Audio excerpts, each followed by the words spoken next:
बहुत ज्यादा पॉसिबिलिटी है कि जिन स्टार्स, प्लैनेट्स और कॉस्मिक घटनाओं को आज आप यूनिवर्स के अंदर देख रहे हो, वो सारी चीजें एक्चुअल में एक ब्लैक होल के अंदर घटित हो रही हैं। मॉडर्न फिजिक्स में डिस्कस की जाने वाली ये सबसे दिलचस्प थ्योरी है और बहुत कम ही वैज्ञानिक ऐसे हैं जो इस थ्योरी को प्रूव करने के पीछे लगे हुए हैं। आप बिना प्रूफ के ये बोल दो कि हमारी ये दुनिया एक बड़े से ब्लैक होल के अंदर एग्जिस्ट करती है, किसी को भी इम्पॉसिबल लगेगी। लेकिन दिन प्रतिदिन अलग अलग वैज्ञानिक इस इम्पॉसिबल थ्योरी को कंसीडर कर रहे हैं और इसके सच होने के सबूत इकट्ठे कर रहे हैं। वो कह रहे हैं कि ब्लैक होल के अंदर मौजूद सिंगुलैरिटी और जिस सिंगुलैरिटी से बिग बैंग और यूनिवर्स का जन्म हुआ था, वो एक ही है। संयोग तो देखिए कि इस नामुमकिन सी लगने वाली थ्योरी को मैथमेटिक्स भी सपोर्ट करता है। सूरज, धरती, मार्स, सोलर सिस्टम, पूरी गैलेक्सी, इन सभी चीजों का एक ब्लैक होल के अंदर होना सच में बहुत अजीब सुनाई देता है, लेकिन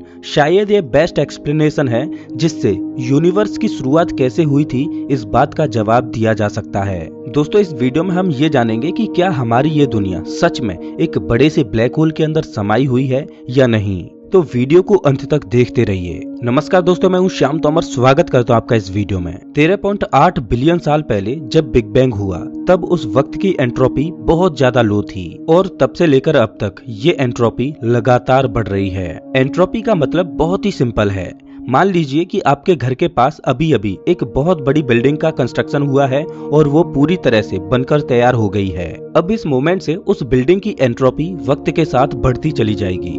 अभी जो बिल्डिंग बिल्कुल स्टेबल और ऑर्डर्ड स्टेट में नजर आ रही है, उसमें धीरे धीरे क्योस बढ़ता चला जाएगा। सीमेंट सड़ने लगेगा, बिल्डिंग में क्रैक्स आने लगेंगे और एक वक्त के बाद ये इतनी ज्यादा खराब हो जाएगी कि टूट कर गिर जाएगी। एंट्रोपी इसी तरह दुनिया की हर चीज के अंदर के क्योस को दर्शाती है कि कैसे वक्त के साथ ये बढ़ती चली जाती है। जिस तरह जब बिल्डिंग बनकर तैयार हुई थी, तब उसकी एंट्रोपी सबसे ज्यादा लो थी। उसी तरह जब बिग बैंग हुआ था, तब उस वक्त यूनिवर्स की एंट्रोपी सबसे ज्यादा लो थी। एंट्रोपी की सबसे बड़ी खासियत ये है कि ये ऑर्डर्ड नहीं होता। ऐसा नहीं होता कि इस स्टेप के बाद यही स्टेप आना चाहिए, बल्कि ये पूरी तरह से रैंडम होता है। लेकिन यूनिवर्स की शुरुआत बहुत ज्यादा ऑर्डर्ड स्टेट में हुई थी। बहुत से फिजिसिस्ट का कहना है कि ये फिजिक्स की सबसे बड़ी मिस्ट्री है। यूनिवर्स लगातार डिसऑर्डर की तरफ बढ़ता जाता है और यही साइंस की सबसे बड़ी नीति भी है। लेकिन बिग बैंग बहुत ही यूनिकली और हाईली ऑर्डर्ड घटना थी। बिग बैंग के बाद दुनिया हजारों लाखों डायरेक्शंस में जा सकती थी, लेकिन ये ऐसे बनी कि हर चीज एक परफेक्ट स्टेप में गई और आज हमारी एग्जिस्टेंस मुमकिन हो पाई। आप सोच सकते हो कि बिग बैंग के बाद क्वांटम लेवल पर फ्लक्चुएशंस आए थे। इस लेवल पर डिसऑर्डर का रेट बहुत ही ज्यादा हाई होना चाहिए था, लेकिन ऐसा बिल्कुल भी नहीं हुआ। बेशक आज के समय में यूनिवर्स का डिसऑर्डर बढ़ गया है, लेकिन ये मिस्ट्री आज तक कोई सुलझा नहीं सका है कि आखिर यूनिवर्स इस तरह से क्यों बना। लेकिन मैंने आपको एंट्रोपी के बारे में इतना कुछ क्यों बताया? क्योंकि ब्लैक होल्स इस दुनिया में मौजूद एक ऐसी चीज है जिसकी एंट्रोपी बहुत ही ज्यादा हाई है। ये भी एक ऑर्डर्ड स्टेट यानी कि स्टेबल स्टार्स के सुपरनोवा होने से बनता है। कहीं न कहीं हमारी इस दुनिया में और ब्लैक होल्स के बनने में बहुत सी सिमिलरिटीज हैं। तो क्या ये नहीं हो सकता कि ब्लैक होल्स और यूनिवर्स एक ही प्लेन में एग्जिस्ट करते हों? मेरे ख्याल में ब्लैक होल्स इस दुनिया में बनने वाले सबसे यूनिक नेचुरली अकरिंग चीज है। आज के समय में जो ब्लैक होल्स हमें मिले हैं, वो हमारे सूर्य की तुलना में लाखों करोड़ों गुना बड़े हैं। जब हम कॉस्मोलॉजी के बारे में पढ़ते हैं, तब हम यूनिवर्स के बहुत लार्ज स्केल के स्ट्रक्चर की बात करते हैं। हम बात करते हैं कि कैसे गैलेक्सीज और उसके अंदर की चीजें बनी होंगी और कैसे इन चीजों का बिग बैंग के बाद इवोल्यूशन हुआ होगा। ब्लैक होल्स भी कॉस्मोलॉजी के कुछ बहुत ही इंटरेस्टिंग फिनोमिना का हिस्सा हैं। सबने इस अजीब सी चीज के बारे में सुना है जो कि एक कोलैप्सिंग स्टार से बनता है। इनके अंदर अगर कोई चीज जाती है तो वो फिर कभी भी बाहर नहीं निकल पाती। लेकिन पिछले कुछ 30-40 सालों में ही हमने ब्लैक होल्स के बहुत से रहस्यों को उजागर करना शुरू किया है। 1970s में स्टीफन हॉकिंग की थ्योरीज की वजह से हमने ये अज्यूम करना शुरू किया था कि ब्लैक होल्स स्पेस और टाइम को किसी तरह से अफेक्ट करते हैं। किसी नॉर्मल माइंड के लिए स्पेस बस एक ऐसी जगह होगी जहां हम रहते हैं और टाइम एक ऐसी चीज होगी जो बस बीतती जाती है। लेकिन जब हम इन ब्लैक होल्स जैसे स्ट्रक्चर्स के बारे में पढ़ते हैं, तब हमें पता चलता है कि स्पेस और टाइम का असली मतलब क्या है। स्पेस और टाइम को मिलाकर ही हमारी रियलिटी का जन्म होता है। तो एक तरह से ब्लैक होल्स को पढ़कर हम अपनी रियलिटी को बेहतर तरीके से समझ पा रहे हैं। जरा सोचकर देखिए कि ब्लैक होल्स स्पेस का एक ऐसा रीजन है जिसके अंदर से लाइट तक बाहर नहीं निकल पाती।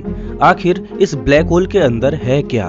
1970s में स्टीफन हॉकिंग ने अंदाजा लगाया था कि ब्लैक होल्स आकाश के अंदर तेज प्रकाश से ग्लो करते हैं और वो लगातार एनर्जी को बाहर छोड़ते रहते हैं। अब अगर ब्लैक होल लगातार अपने अंदर की एनर्जी को लूज कर रहा है तो एक ना एक दिन तो ऐसा जरूर आएगा जब इसकी पूरी एनर्जी खत्म हो जाएगी और ये पूरी तरह से खत्म हो जाएगा।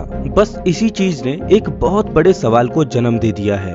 अगर हम कह रहे हैं कि ब्लैक होल के अंदर जाने वाली चीज फिर कभी बाहर नहीं आती, तो जब ब्लैक होल अपनी पूरी एनर्जी को लूज करके नष्ट हो जाता है तब इसके अंदर गई हुई चीजों का क्या होता है? स्टीफन हॉकिंग ने कहा था कि ब्लैक होल के अंदर से एक रेडिएशन निकलता है। उस रेडिएशन को रिकंस्ट्रक्ट करके हम ब्लैक होल के अंदर की सारी इंफॉर्मेशन निकाल सकते हैं। साल 2020 में की गई एक रिसर्च ने इस बात को साबित भी किया है, लेकिन बदकिस्मती से हम अपनी लाइफ टाइम में कभी भी ऐसा नहीं कर पाएंगे। शायद ही इंसानियत किसी ब्लैक होल को खत्म होते हुए देख पाएगी, क्योंकि इनका जीवन काल अरबों सालों का होता है। इस वजह से ब्लैक होल के अंदर एक्चुअल में क्या होता है, इस बात को जानने के लिए दूसरे ऑप्शंस खोजे जा रहे हैं। अब ये ऑप्शंस हमें मिले या ना मिले, लेकिन थ्योरिस्ट जोर शोर से इस बात पर यकीन करते हैं कि ब्लैक होल के अंदर का एनवायरनमेंट स्टेबल है, इतना स्टेबल कि उसके अंदर एक पूरा यूनिवर्स समा सकता है। तो क्या हमारा ये ब्रह्मांड भी एक ब्लैक होल के अंदर ही समाया हुआ है? सर्न में काम कर रहे एक पार्टिकल फिजिसिस्ट ने इस यूनिक थ्योरी को समझाया है। आज के समय में हम जितने भी ब्लैक होल्स को देखते हैं उनका मास बहुत ही ज्यादा हाई होता है। उनके अंदर इतना वॉल्यूम होता है कि हमारा पूरा का पूरा सोलर सिस्टम आसानी से उनके अंदर समा सकता है। लेकिन हमारे इस ऑब्जर्वेबल यूनिवर्स का क्या? ऑब्जर्वेबल यूनिवर्स यानी कि दुनिया के वो हिस्से जिन्हें हम देख पा रहे हैं, समझ पा रहे हैं। हमें पता है कि ये ऑब्जर्वेबल यूनिवर्स लगातार एक्सपेंड होता जा रहा है, लेकिन आखिर ये किसके अंदर एक्सपेंड हो रहा है? कुछ भी नहीं के। दरअसल स्पेस ही वो चीज है जो एक्सपेंड होता जा रहा है। अब क्योंकि ये एक्सपेंशन बिग बैंग के समय से ही होता आ रहा है, इसीलिए हमें ये भी अच्छे से पता है कि इस दुनिया के कुछ हिस्से ऐसे हैं जो हमारे लिए पूरी तरह से अनऑब्जर्वेबल हैं। हम नहीं देख सकते कि बिग बैंग की शुरुआत स्पेस के कौन से पॉइंट से हुई थी। सिंपल भाषा में बोलूं तो वो रीजन हमारे ऑब्जर्वेबल यूनिवर्स के एरिया से बाहर है। यूनिवर्स के ये पार्ट्स हमसे इतने दूर हैं कि हम उन्हें नहीं देख सकते।